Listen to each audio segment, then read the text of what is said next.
On Friday, Alexei Navalny died in prison. He was a Russian opposition leader, Putin's fiercest critic. His death led to an uproar.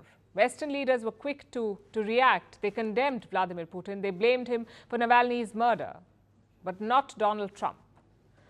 The former US president was unusually quiet, which is strange given that he has an opinion about most things in the world. For 72 hours, Trump said nothing. But on Monday, he suddenly had an epiphany. So like all self-respecting adults, he took to social media. Of course, he did not blame Putin. But he wrote this, and I'm quoting, "The sudden death of Alexei Navalny has made me more and more aware of what is happening in our country." That was what he posted on Truth Social, Donald Trump. Of course, no one realized what it meant. How was Navalny's death related to America? So Trump clarified in an interview. He was asked about Navalny, and this is what he had to say. Navalny is a very sad situation, and he's very brave. He was a very brave guy because he went back. He could have stayed away, and frankly, probably would have been a lot better off staying away and talking from outside of the country as opposed to having to go back in, because people thought that could happen, and it did happen, and it's a horrible thing. But it's happening in our country, too.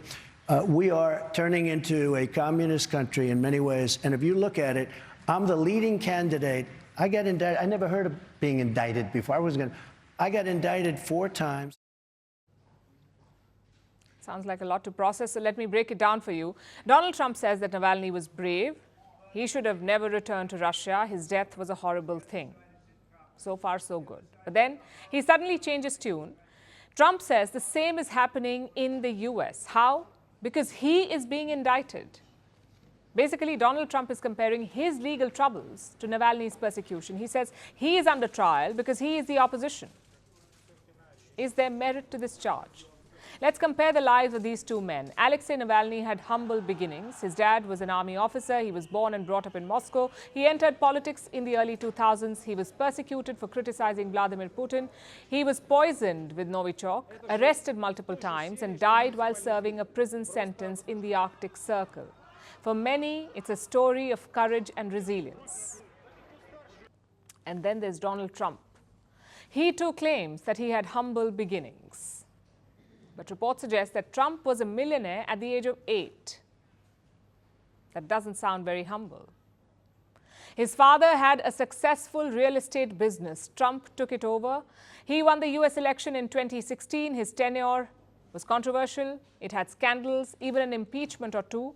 In 2020, he lost the election to Joe Biden. His supporters stormed the Congress. Trump did not stop them. He did not even concede defeat. Right now, he has more than 90 cases against him. Hush money, fraud, election subversion. None of that has to do with him being in politics.